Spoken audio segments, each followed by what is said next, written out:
Assalamualaikum warahmatullahi wabarakatuh. Bismillahirrahmanirrahim. Alhamdulillahi rabbil alamin. Wa bihi nasta'inu ala umurid dunya waddin. Wassalatu wassalamu ala asyrafil anbiya'i wal mursalin. Nabiyina Muhammadin wa ala alihi wa ashabihi wa dzurriyyatihi ajma'in, amma ba'd. Ashhadu an la ilaha illallah wa ashhadu anna Muhammadar Rasulullah wa ufawwidu amri ilallah, innallaha basirum bil ibad. Hasbiyallahu la ilaha illa huwa alaihi tawakkaltu wa huwa rabbul arsyil azim. Qala Allahu ta'ala fi kitabihil karim hikayatan an nabiyillahi Musa alaihi salam. Rabbi syrah li sadri wa yassir li amri wahlul 'uqdatam min lisani yafqahu qawli. Para alim, para asatidah, para bapak dan ibu sekalian rahimani wa rahimakumullah. Wabil khusus segenap pengurus Masjid Al-Akhbar PWI yang semoga pengurusnya dan jamaahnya selalu dalam naungan rahmat, barokah, perlindungan serta bimbingan Allah Subhanahu wa ta'ala. Amin, Allahumma amin, insyaallah. Nama dan sifat Allah yang insyaallah akan kita bahas pada waktu maghrib kali ini adalah nama dan sifat Allah Al-Waliyu. Al-Waliyu. Al-Waliyu secara umum diterjemahkan dengan yang maha melindungi. Al-Waliyu secara umum diterjemahkan dengan yang maha melindungi. Allah sebagai Al-Wali, kata Al-Wali yang terdiri dari huruf waw, lam dan ya, makna dasarnya adalah dekat. Makanya kalau ada istilah waliyullah, itu berarti orang yang dekat dengan Allah. Itu namanya waliyullah. Dan ciri dari waliyullah itu adalah ala inna awliya Allahi la khaufun alaihim walahum yahzanun. Jadi ciri dari wali Allah itu tidak punya rasa takut dan tidak punya rasa sedih terkait dengan masalah duniawi. Jadi waliullah itu tidak ada rasa takut dan tidak ada rasa sedih terkait dengan masalah duniawi. Sedihnya para kekasih Allah itu kalau hubungannya dengan kekasihnya, yaitu Allah Subhanahu wa ta'ala. Sedihnya itu kalau dikaitkan dengan akhirat, itu ada kesedihan-kesedihan. Seperti misalnya kehilangan takbiratul ihram bersama imam. Itu kalau wali itu sedih kalau wali itu. Nah, karena kita bukan wali ya kita tenang-tenang saja kalau tidak. Para wali-wali Allah itu sedih kalau sholat berjamaah nggak dapat soft pertama. Itu kalau wali ya. Ya, kalau kita kan bukan wali ya, soft terakhir tenang-tenang saja.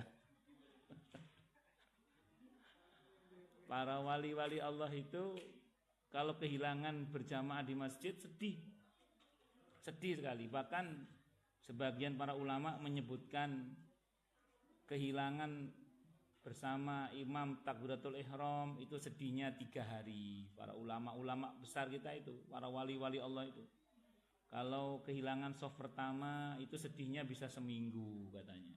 Ada yang begitu, ada 7 hari. Nanti kalau kehilangan jamaah itu bisa sedihnya itu bisa sampai sebulan, bisa 40 hari sedihnya. Ya, tapi kalau perkara-perkara duniawi Karena hati-hati mereka sudah zuhud, nggak ada sedihnya. Asy-Syaikh Abdul Qadir Al-Jilani radhiyallahu an dalam manaqibnya itu diceritakan, dilapori, Syekh, kapal pesiar Anda, ulama itu punya kapal pesiar dulu Pak.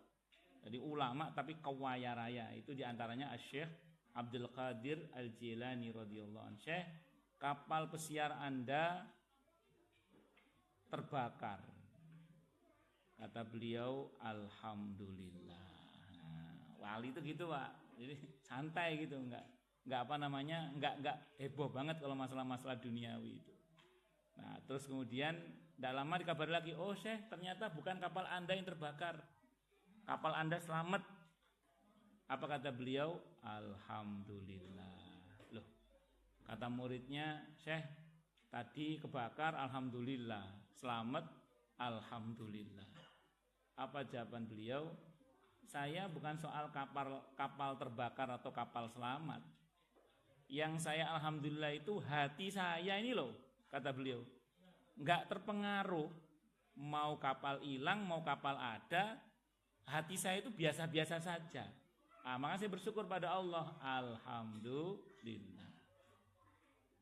Atau seperti yang sering saya ceritakan Kiai Sahlan di Jawa Timur itu. Jadi kalau Anda Krian, Loriril itu ada pesantrennya Kiai Sahlan, Allah yarham. Kiai Sahlan ini orangnya super dermawan, Masya Allah. Bukan cuman tiap Jumat kopi gratis, bukan. Tapi tiap hari beliau itu masak beras itu tidak kurang dari 1 kuintal setiap harinya itu untuk makan santri, fuqara masakin, tamu. Beliau ini dikenal sebagai Kiai Alhamdulillah. Suatu saat nanam semangka, pas waktunya panen semangkanya dipanen orang terlebih dahulu, alias dicolong maling. Santrinya lari tergopoh-gopoh, Kiai, semangka kita dicuri orang Pak Kiai. Semangka kita dicuri orang. Apa jawaban beliau? Alhamdulillah, sedekah nggak pakai nganter, kata beliau. Itu hatinya tokcer. Wali-wali Allah itu gitu. Pokoknya kalau babnya duniawi nggak sedih sama sekali. Tapi kalau babnya ukhrawi sedih. Babnya umat sedih. Jadi kalau umat ini dalam ketersesatan, dalam ketergelimangan dosa, dalam keterancaman dekadensi moral, itu ulama itu sedih. Para wali-wali Allah itu sedih. Tapi kalau babnya cuma duniawi saja, materi ansih, itu para ulama, para wali-wali Allah itu biasa-biasa saja. Nah, itu. Dan dalam hadis Bukhari Muslim, wali Allah itu adalah yang kewajibannya kepada Allah dan pada sesama itu jalan. Terus menyempurnakannya dengan yang sunnah. Sehingga dikatakan dalam hadis qudsi itu, tiadalah yang paling aku sukai dari hambaku kecuali apa yang kewajibkan. Sehingga ketika dia melaksanakan yang wajib-wajib dan menyempurnakannya dengan yang sunnah-sunnah, maka aku pun mencintainya. Dan kalau aku mencintainya, maka aku akan menjadi tangannya yang dengannya ia memukul, aku akan menjadi pendengarannya dengannya ia mendengar, dan begitu seterusnya. Nah itu menunjukkan bahwa orang-orang yang istiqomah dalam kewajibannya baik kepada Allah maupun pada sesama, terus kemudian dia sempurnakan dengan yang sunnah-sunnah, maka dialah waliyun min auliyaillah, wali-wali Allah, kekasih-kekasih Allah. Cuman memang dalam hadis Sahih Muslim itu disebutkan ada memang jenis-jenis wali Allah itu yang disembunyikan. Jadi sebagaimana ada nabi yang disembunyikan, ada juga wali yang disembunyikan. Kalau nabi yang disembunyikan, contoh misalnya Nabi Khidir alaihissalam, itu nabi yang disembunyikan oleh Allah Subhanahu wa taala. Sehingga Nabi Musa pun cara mencarinya unik untuk bertemu dengan Nabi Khidir alaihissalam. Nah, nama aslinya Nabi Khidir itu Abul Abbas Balya bin Malkan alaihissalam. Itu nama Nabi Khidir. Beliau ini siapa, tahu nggak siapa Nabi Khidir ini? Beliau ini aslinya salah satu dari prajuritnya Dzulqarnain. Jadi beliau ini salah satu dari prajuritnya Dzulqarnain, PNS, beliau ini PNS. Jadi PNS-nya Dzulqarnain, beliau ini aslinya. Suatu saat Dzulqarnain ini dalam beberapa kitab tafsir diceritakan itu mendapat tugas dari Allah untuk mencari Ma'ul Haya. Ma'ul Haya itu bahasa Indonesianya air kehidupan. Kalau orang Jawa nyebut banyu urip. Nah, banyu urip itu di Surabaya ada namanya. Tapi bukan banyu urip Surabaya ini. Nah, terus kemudian orang ini Dzulqarnain ini mencarilah dia air kehidupan itu. Dalam perjalanan mencari air kehidupan itu sampailah di suatu tempat yang sangat gelap, yang kemudian tiba-tiba muncul suara yang memberitahukan kepada Dzulqarnain bahwa air kehidupan sudah ketemu. Jadi Ma'ul Haya itu sudah ketemu. Kata suara itu tentu sumbernya dari Allah Subhanahu wa taala, dikatakan, "Hei Dzulqarnain, cukuplah kamu mencari air kehidupan itu. Karena Ma'ul Haya sudah ketemu." Yang menemukan salah satu dari prajuritmu, namanya Abul Abbas, bapaknya Abbas. Jadi Nabi Khidir itu punya putra namanya Abbas, karena gelar beliau adalah Abul Abbas, bapaknya Abbas. Nama aslinya Balya bin Malkan alaihi salam. Itu Nabi Khidir. Nabi Khidir itu nama aslinya Balya bin Malkan, bapaknya namanya Malkan alaihi salam. Itu Nabi Khidir alaihi salam. Nah, beliau itu yang menemukan air kehidupan, makanya beliau termasuk nabi yang diberi umur panjang oleh Allah. Ulama beda pendapat. Ada yang mengatakan beliau wafat di masa Nabi kita Muhammad sallallahu alaihi wasallam ketika Nabi bersabda, "Hari ini sudah tidak ada lagi orang yang usianya di atas 100 tahun." Itu maksudnya adalah Nabi Khidir wafat saat itu. Ini menurut pendapat sebagian para ulama. Ada ulama lain yang mengatakan tidak, beliau masih hidup sampai sekarang. Dan wallahu a'lam, ini debatable di antara para ulama. Ya, kalau saya secara pribadi sih termasuk yang abstain dengan mengatakan wallahu a'lam bisawab. Hanya Allah yang tahu.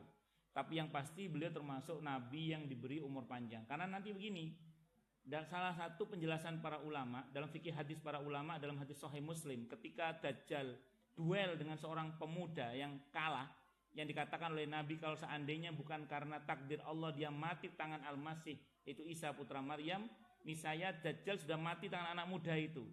Sebagian para ahli hadis mengatakan anak muda di situ maksudnya Nabi Khidir alaihissalam. Jadi Dajjal itu sebelum duel melawan Nabi Isa, duel dulu melawan Nabi Khidir alaihissalam. Itu penjelasan fikih hadis para ulama dalam hadis Sahih Muslim tentang duelnya Dajjal melawan anak muda sebelum duel sama Nabi Isa alaihissalam. Nah, itu diantaranya. Jadi ulama beda pendapat. Itu Abul Abbas Balya bin Malkan alaihissalam. Jadi Nabi Khidir itu termasuk nabi yang disembunyikan oleh Allah, sehingga bahkan saya ulang, kalau Anda baca surah Al-Kahfi, bagaimana Nabi Musa untuk menemukan Nabi Khidir itu unik sekali kan, dengan membawa seekor ikan, karena saking tersembunyinya itu. Nah, dan Allah bisa saja langsung ngasih tahu sama Nabi Musa, tapi dibuat unik ceritanya itu, karena memang ini nabi sebenarnya. Termasuk para wali-wali Allah itu ada yang disembunyikan oleh Allah, di mana di kalangan manusia dia tidak terkenal, tapi di langit terkenal. Contoh siapa? Uwais Al-Qarni radhiyallahu an. Uwais Al-Qarni radhiyallahu an itu secara fisik Nabi kita Muhammad sallallahu alaihi wasallam tidak pernah bertemu dengan Uwais.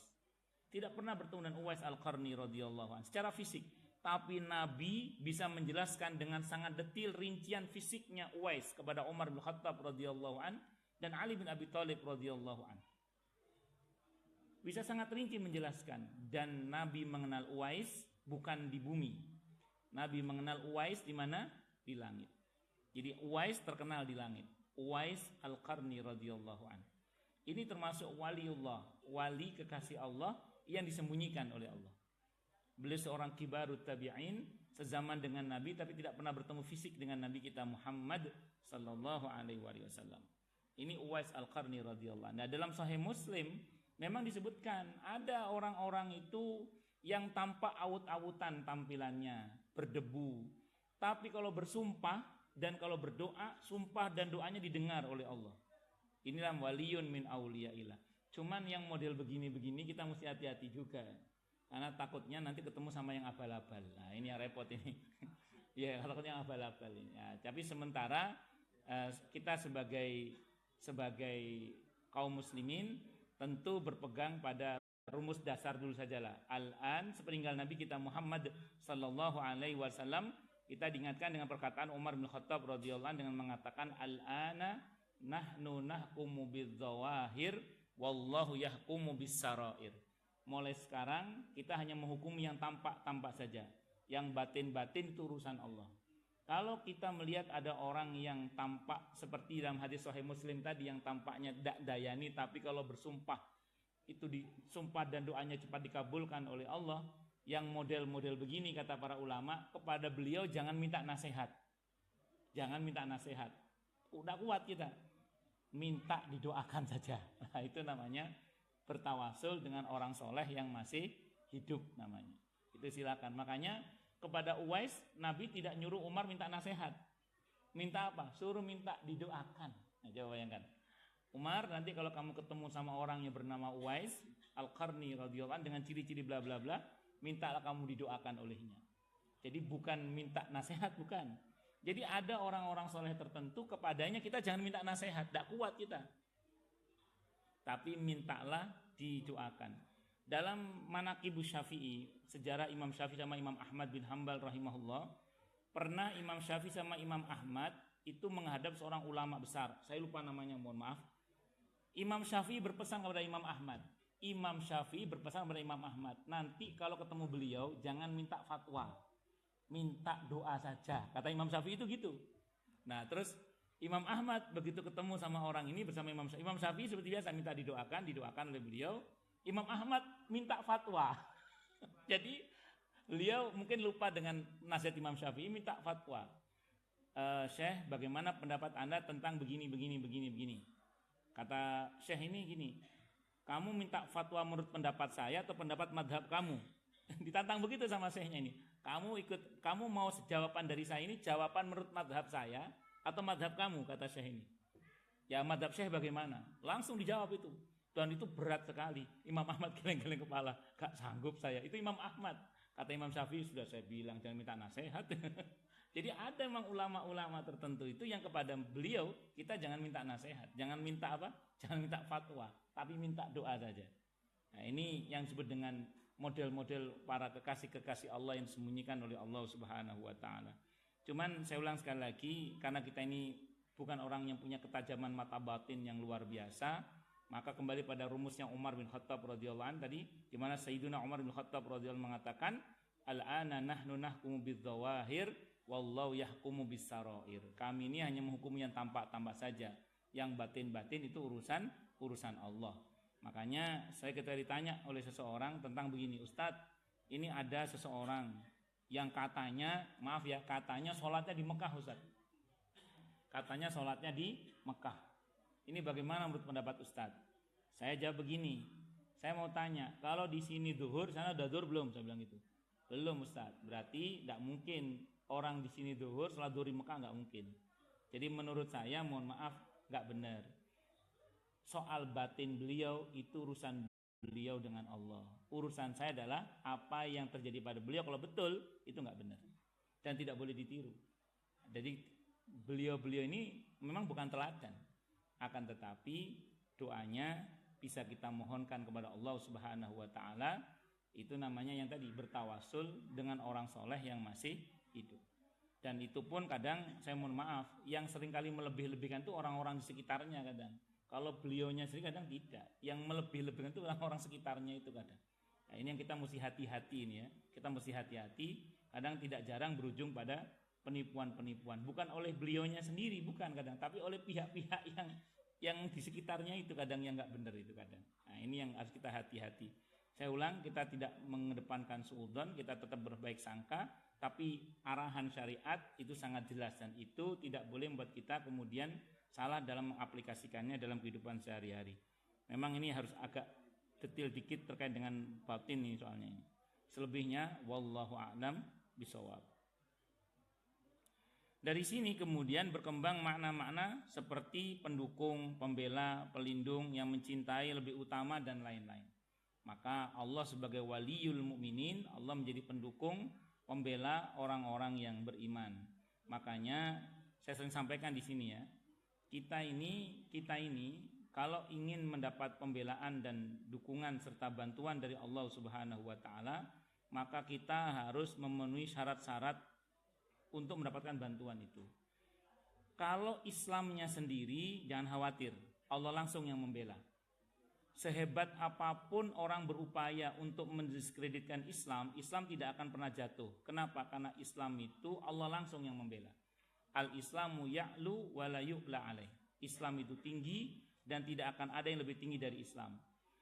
Makanya ini sejarah mencatat, berbagai macam upaya untuk menyalahpahami Islam itu tidak pernah berhasil. Bahkan di negeri di mana Islam disalahpahami, itu malah umat Islamnya naik sampai berlipat-lipat. Di negeri di mana Islam disalahpahami itu loh, justru umat Islamnya malah naik jumlahnya. Kenapa? Karena Islam itu tidak bisa dihinakan, Islam itu. Jadi secara umum ini ya, kalau kita bicara Islamnya itu nggak ada masalah sebenarnya Islamnya. Tapi kita umat Islamnya ini loh, kita umat Islamnya ini kalau ingin mendapatkan pertolongan Allah, Allah meletakkan syarat. Kalau Islamnya ditolong oleh Allah tanpa syarat. Tapi kita umat Islamnya itu akan ditolong oleh Allah kalau kita memenuhi syarat-syarat untuk mendapatkan pertolongan itu. Nah, pertanyaannya, apa syarat-syarat supaya kita mendapatkan pertolongan Allah Subhanahu wa taala? Saya sering sampaikan di banyak tempat, termasuk di sini juga ya, bahwa sejarah mencatat bagaimana kemudian kaum muslimin itu mendapat pertolongan Allah disebabkan dua hal. Ini secara umum, yaitu sabar dan tawakal. Sabar dan tawakal. Ketika salah satunya saja tidak ada, apalagi dua-duanya, jangankan sekarang, bahkan dulu saat Nabi kita Muhammad sallallahu alaihi wasallam masih hidup pun, itu kaum muslimin secara fisik kalah ketika salah satunya tidak ada, apalagi dua-duanya.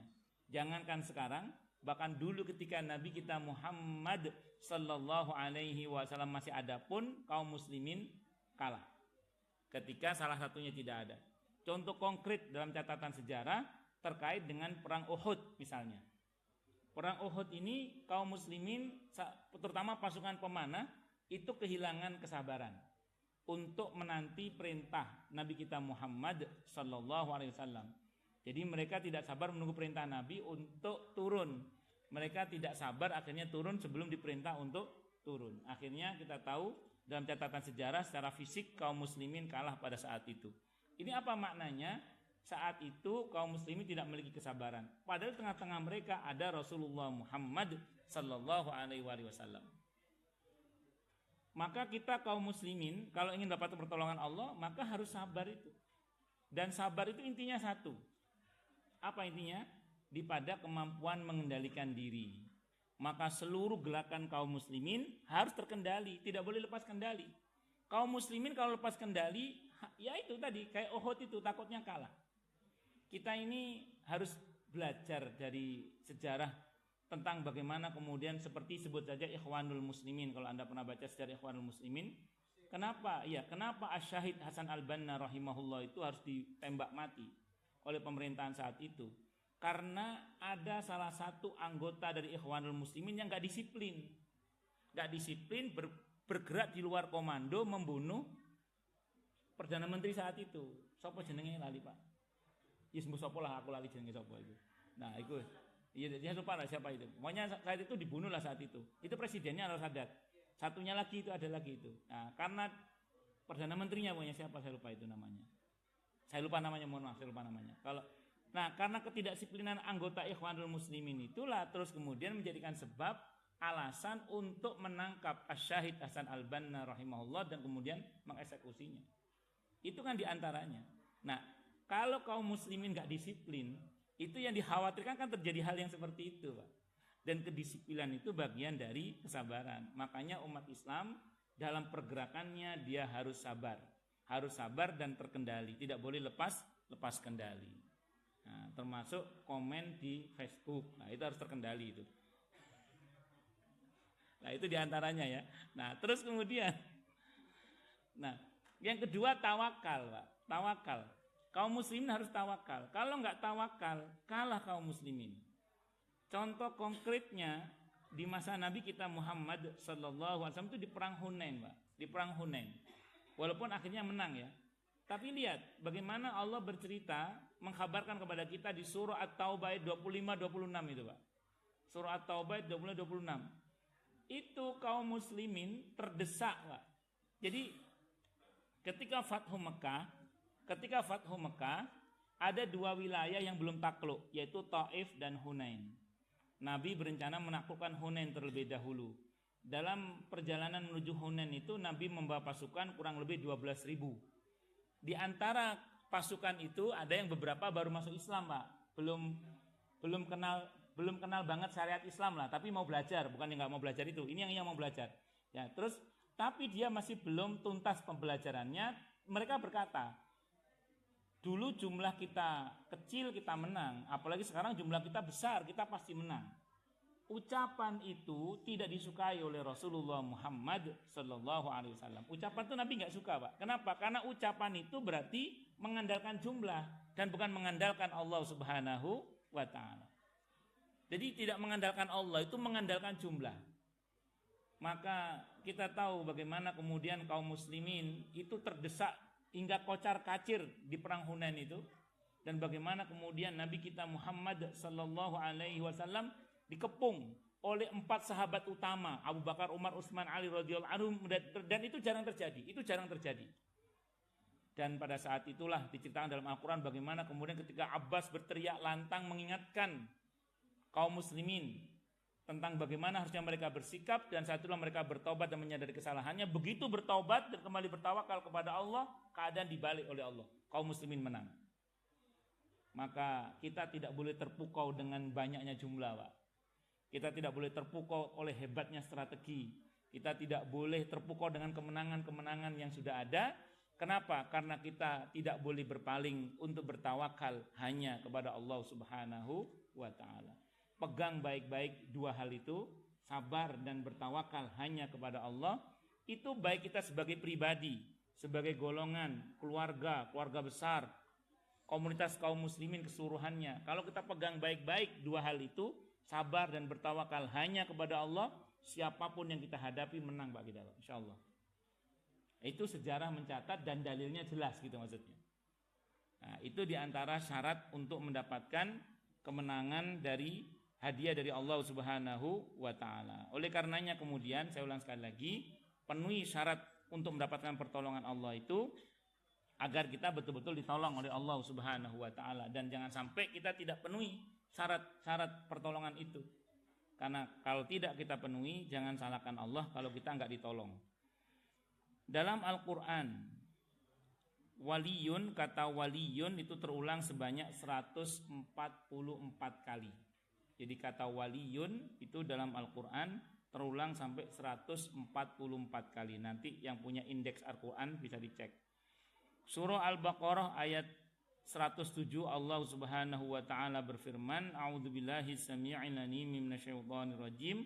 Alam ta'lam annallaha lahu mulkus samawati wal ard wa ma lakum min dunillahi min waliyyin wala nasir.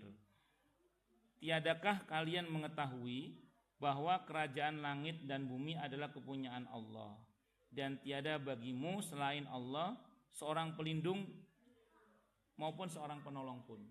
Jadi kalau kita paham akan ayat ini, di kolong langit, di kolong jagat semesta ini loh, itu sesungguhnya tidak ada yang bisa menolong kita kecuali Allah. Jadi tidak ada seorang pun yang sanggup melindungi dan menolong kita kecuali Allah.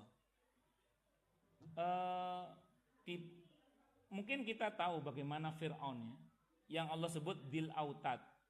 Fir'aun itu pemilik pasukan yang besar. Di samping dianya sendiri itu sakti. Fir'aun sendiri itu sakti, Pak, orangnya. Tapi nyatanya mati juga. Cukup dengan air bah laut, tenggelam, beres. Itu Fir'aun. Namrud juga begitu. Raja yang diktatornya luar biasa, yang kekuasaannya juga luar biasa, karena jabarin tantangannya Nabi Ibrahim itu sampai bikin menara yang untuk dinaiki itu butuh waktu berhari-hari. Tapi selesai dengan nyamuk. Di beberapa kitab tafsir nyamuk ya. Ada ustadz terkenal itu nyebutnya lalat. Ya, saya nggak tahu, mungkin beliau punya dalil yang lain. Cuman yang saya tahu kalau tafsir nyamuk yang saya tahu. Bukan lalat tapi nyamuk yang saya tahu. Ya, jadi selesai dengan nyamuk, Pak. Qarun yang begitu dahsyatnya kekayaan dan kekuasaannya itu tenggelam oleh bumi. Dan masih banyak lagi yang lain-lainnya. Negeri Iram itu juga ditenggelamkan oleh Allah. Demikian padahal itu bangunannya sangat tinggi dan hebat-hebat. Kaum Ad, kaum Samud yang gagah-gagah juga habis kalau durhaka. Termasuk negeri yang Allah sebut dengan baldatun thayyibatun wa rabbun ghafur. Negeri apa? Sabah. Itu Allah jebol 7 gunung yang membendung air di daerah Yaman itu Allah jebol bendungan 7 gunung itu habis, Pak. Habis. Sabah habis. Sebagian penduduknya terdampar sampai ke Yasrib yang disebut dengan suku Aus dan Khazraj itu. Itu diantaranya.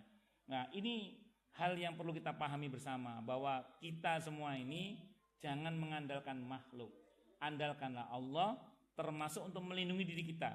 Berharaplah perlindungan hanya kepada Allah Subhanahu wa ta'ala. Ini saya ngomong akidah, Pak. Ngomong i'tiqad, ngomong tauhid.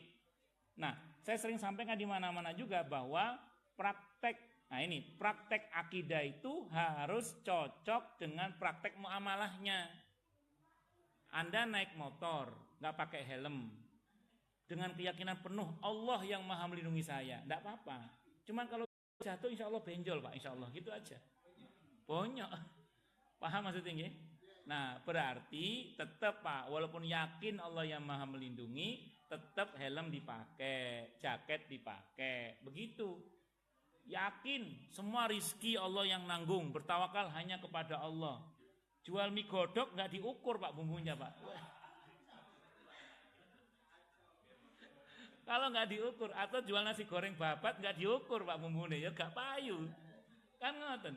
Jadi maksudnya apa? Tetap harus terukur. Artinya profesionalitasnya itu tetap harus berjalan. Itu seperti itu. Jadi muamalahnya harus cocok, jangan sampai nggak cocok begitu. Ini kenapa saya katakan demikian? Karena dulu Nabi begitu.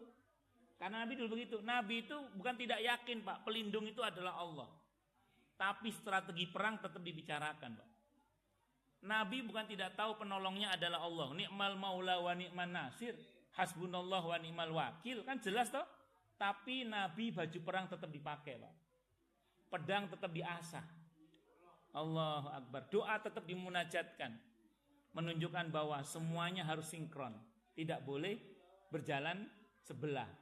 Nah, memang ada keadaan-keadaan tertentu, ini namanya khariqul adah, di luar kebiasaan, di mana kemudian itu terjadi. Nah, itu namanya nanti mukjizat, karomah, maunah, itu lain bab itu nanti.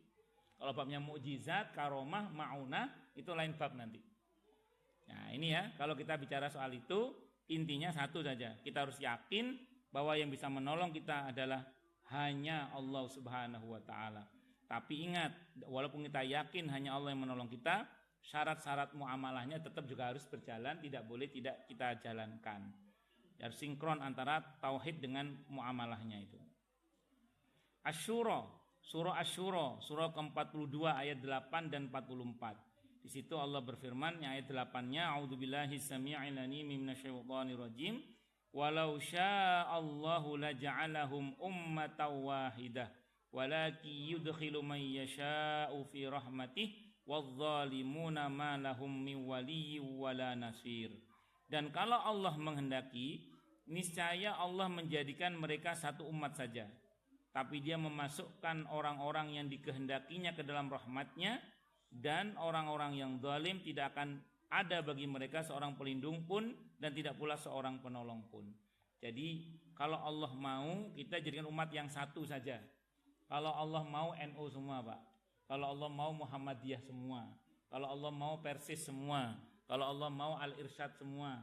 Kalau Allah mau Salafi semua. Kalau Allah mau Hizbut Tahrir semua. Kalau Allah mau Al-Wasiliyah semua. Kalau Allah mau, ya kalau Allah mau. Tapi Allah nggak mau, Pak. Allah maunya kita memang berbeda. Nah, di antara yang berbeda itu ada yang Allah masukkan dalam rahmatnya. Nah, yang menarik, Allah mengecualikan dari rahmatnya adalah orang-orang yang zalim. Catatannya, jangan sampai kita dalam perbedaan di antara kaum muslim ini kita termasuk yang berbuat zalim. Kalau kita berbuat zalim, berarti kita dikeluarkan dari ketentuan rahmat itu. Ini kalau kita rujuk pada ayat ini, Pak. Dan tidak ada lagi yang bisa menolong kecuali Allah. Karenanya kemudian saya ulang, dalam mensikapi perbedaan ini jangan kita berlaku zalim. Ya ini Pak yang kadang saya mohon maaf, saya sayangkan sekali ketika kaum muslimin lupa bahwa perbedaan itu ditakdirkan sementara bersaudara itu disyariatkan. Akhirnya apa? Mereka taunya hanya perbedaan tapi melupakan persaudaraan. Akhirnya apa? Saling berantem, Pak. Ini yang kita sayangkan kadang. Di sebagian terjadi pada kita. Makanya Allah sampai ingatkan kita di surah Al-Anfal ayat 73 itu. Walladzina kafaru ba'duhum awliya'u ba'd illa taf'aluhu takum fitnatum fil ard wa fasadun kabir. Orang-orang kafir itu Pak, itu juga berbeda-beda.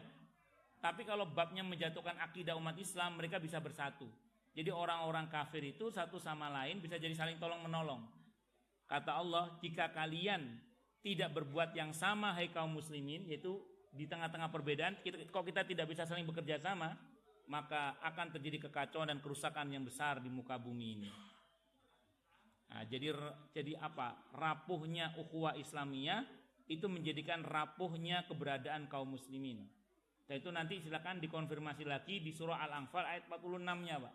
Bagaimana orang yang sibuk debat, berantem, bertengkar, itu ujung-ujungnya hanya akan menjadikan kaum muslimin semakin melemah. Maka saya ingatkan kita semua, tidak hanya Anda tapi juga saya, jangan buang-buang energi kita untuk berdebat tentang sesuatu yang tidak prinsip. Kita hendaklah banyak berlapang dada dalam mensikapi perbedaan.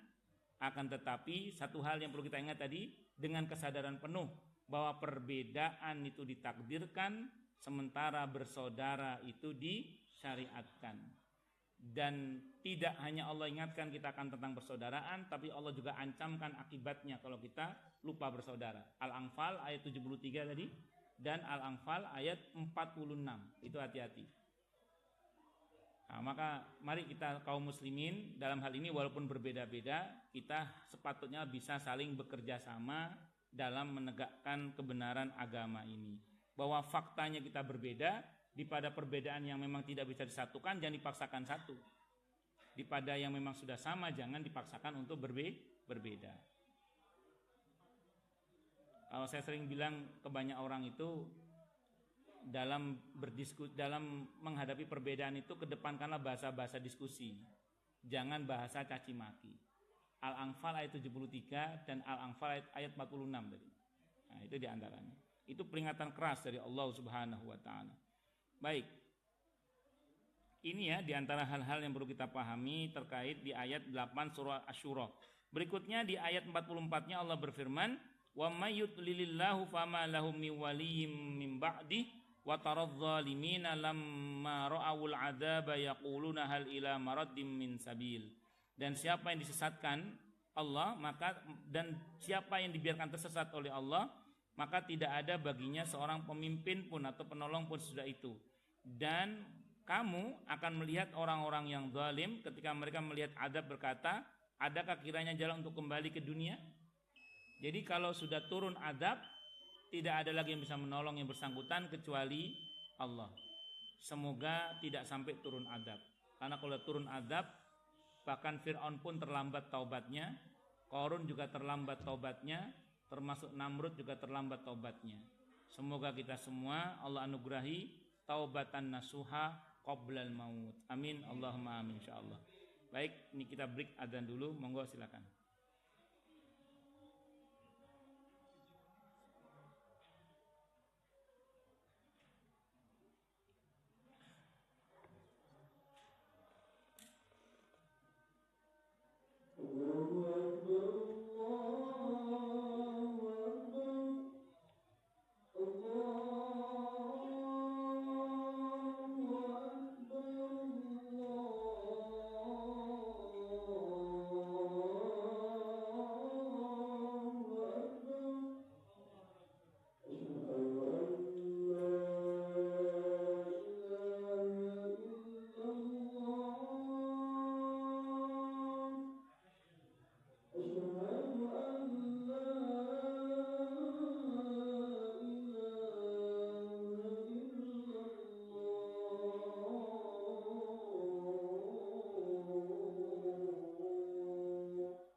Baik, silakan yang mau tanya, protes, marah boleh silakan. Masalah itu masalah yang lain boleh silakan kalau ada. Kalau ada. Kalau nggak ada berarti jelas semua. Atau tidak jelas semua. Monggo silakan. Monggo. Nggih. Betul.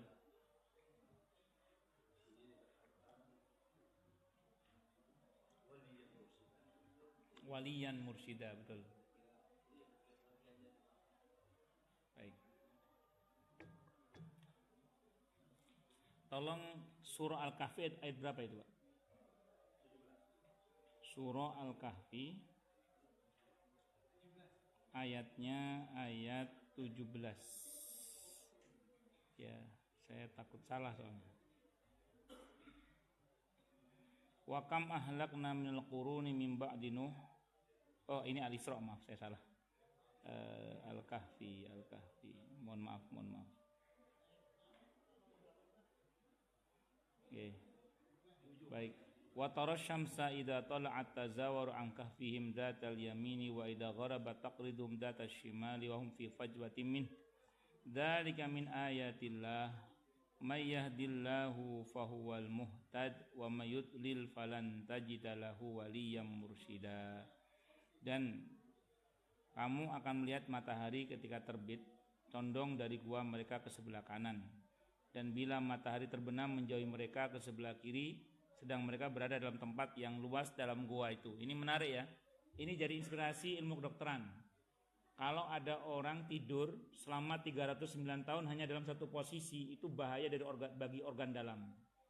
Makanya Ashabul Kahfi selama tidur 309 tahun itu oleh Allah dibolak-balik. Ya, jadi kalau posisi panas matahari sini, Allah guling-gulingkan mereka ke arah sini, nanti ke sini. Jadi selama tidur 300 tahun itu Ashabul Kahfi tidak dalam satu posisi, dalam posisi yang berbolak-balik. Anda pernah di rumah sakit ya melihat orang koma, itu pasti oleh susternya itu posisi tidurnya dibolak-balik, tidak dalam satu posisi begini saja. Karena kalau orang tidur dalam satu posisi begini saja dalam waktu yang lama, itu membuat bengkak organ-organ dalam, kata dokter itu. Ini hikmahnya surah Al-Kahfi itu diantaranya.